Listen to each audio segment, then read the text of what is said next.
Let's do some multiplying fractions. So in class, I said that there are some rules to multiplying fractions. Number one, actually, let's not go with number one because there's a 1, 2, 3, 4 here. Let's go with which ones are we going to do 100% of the time. And here they are. Number one, which is write all mixed numbers as improper fractions. You have to. We've been talking about doing that with adding and subtracting. And sure, you could get away with not doing that with adding and subtracting, but when it comes to multiplying and division, which I realize we're not talking about division, we're talking about multiplying, you gotta write your mixed numbers as improper fractions. Number 3, notice I skipped number 2. Again, these are the things you do 100% of the time. Number 3, you multiply the numerators together. And then you multiply the denominators together. Notice there is no mention of common denominators. When it comes to multiplying fractions, do you need a common denominator? No. No. No. No. When it comes to multiplying fractions, you do not need a common denominator. You just multiply the numerators, multiply the denominators, and you're done.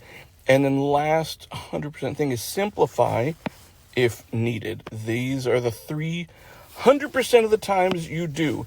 Now, if you're like, but wait a minute, what about number 2? Number 2 is a move that you do when you have a little bit more confidence. If you have some confidence going into this stuff, then you do number 2. So you might be thinking, oh, yep, I don't have any confidence, so I'm going to skip that. Okay, that's fine for right now. You will get some confidence. So let's just go ahead and read it. Simplify up and down. So I'm going to highlight that up and down, which is like just plain old simplifying, by the way. And then there is along the diagonals, if possible. So those are things. The blue is not 100%. The red is 100%. So let me do a handful of examples. Basically, your assignment was to do 1 through 12. We're not doing word problems just these days right now because we're just going after the concepts. We're not trying to get super deep in stuff. So I'm going to do basically like the left-hand column. How about that? So number 1, we start out with a whole number with just a plain old 2. So what you need to do with that is make it 2 over 1. Any whole number can be written as over 1. So give me a whole number. 4 can be written over 1. 58 over 1. 1,000 can be written over 1. Great. So there's 2 over 1. Times -7 over 9. So number 1, write all mixed numbers. Well, we didn't need to do that. 2, we're not going to do that right just yet. 3, multiply the numerators to get the new numerator. So here's what we're going to do there. These are the numerators. 2 times -7 is -14. 1 times 9 is 9. You're done. Because it says simplify if needed, there's no need to simplify it there. Now, if you want to make it into a mixed number, you could do that. You would do 14 divided by 9, which is 1, and you would have 5 left over.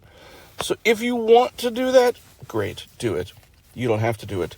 This is perfectly fine. In fact, I explained that going from here to here, there's room to make a mistake. And why would you go from the correct answer to making a mistake and getting here? I don't know why you do that. So anyway, number 3. This is where I saw people start to deviate and just come up with common denominators. But what about the common denominator? No, don't do it. Okay, so creepy voice to help you remember. But number 3, we need to do this. Write our mixed numbers as improper fractions. If you're not sure how to do that, watch. 3 times that number is 3. 3 times 1 is 3. 3 plus 2 is 5/3. Don't forget the negative. Oh, look, this is literally the same number. So guess what? It's also going to be times negative 5/3. And what does this say up here? Multiply the numerators. Multiply the denominators. So let's do that. Negative 5 times negative 5 is positive 25. 3 times 3 is 9. We are done. If you want to get a mixed number, then it would be 2 and 7/9. I think that's right. 18 plus 7 is 25. Yep, there we go. That's number 3. Number 5. You notice we have a mixed number, so you need to convert it. 7 times 3 is 21. Plus 1, we have 22/7, and it's negative times 3/4. Okay, you multiply straight across, and you get negative 66 over 28. Now, this is actually our first one that we are going to simplify, okay? We haven't had any simplifying ones yet. How do you know it's simplifying? Well, because they're both divisible by the same number, by 2.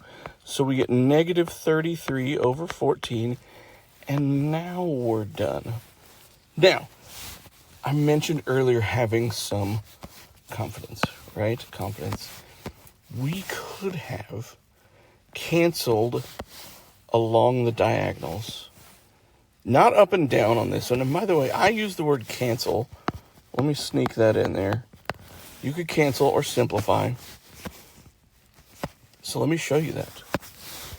It happens right here. Actually, it happens anywhere you just see a fraction, and then if you're multiplying them, okay?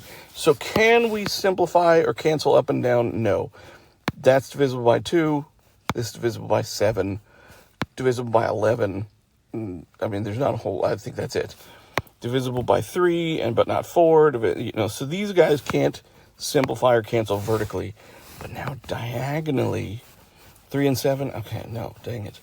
But because we were literally able to reduce, that means we can do the simplifying or the canceling here. So we can divide 4 by 2, and we can divide 22 by 2, and we get 11 and 2. So check this out.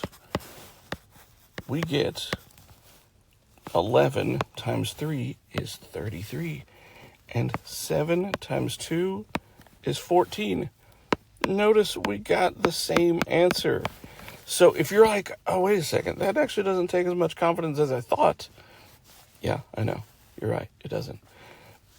In fact, you're going to have to do potentially more math if you do this one, because, 66 is a bigger number than 33. Okay, anyway, that's the idea. Number 7. 4 times 2 is 8. 8 plus 1 is 9/4. 3 times 2 is 6. 6 plus 2 is 8/3. We are multiplying. You multiply straight across. You get 72/12.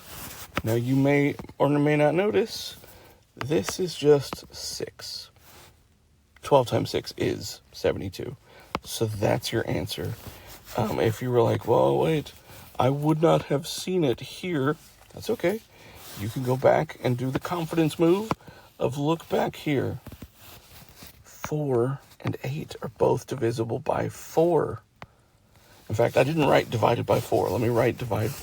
If we divide by 4, we get 1. If we divide by 4, we get 2. And check it out, 9 times 2. 9 times 2. Oh, wait a second. I'd circled this, and then I got rid of it. We can also cancel again. So let's cancel again, or reduce, whatever. Divide that by 3, you get 1. Divide that by 3, you get 3. So check this out. 3 times 2 is 6. 1 times 1 is 1. And 6 over 1 is 6. Check it out. I'm going to do one more for you. I think I ended up doing number 10 in like every class. So I'm going to go ahead and do number 10. 9 times 2 is negative 18. 18 plus 4 is 22 over 9. And 10 times 1 is 10. 10 plus 9 is 19 over 10. These are both negative. We are multiplying. So, here's what's going on. Let's divide that by 2 to get 5. Let's divide that by 2 to get 11. And then I realize that still multiplying 11 times 19 is not the most fun you're going to have. But think of it like this. What's 11 times 20? And if you're like, I don't know, well, it would be 11 times 2. What's 11 times 2 is 22. That's 220. And what we're going to do is we're going to take away 111 because that will give us 19, right? So this is now 209. So that's the number on top. And on bottom, you can do 9 times 5. That's 45. And then guess what? You're done. That's the end. This one tricked a lot of people because they ended up doing 22 times 19, and they were freaked out because this is 18, this is 19, this is 8, 1. They got 418 over 90, and that just freaked them out. But guess what? You can divide both of these by 2, and you get 209 over 45. So that's all I plan on doing to help you out with multiplying by fractions. Let me know if you got any questions. See ya.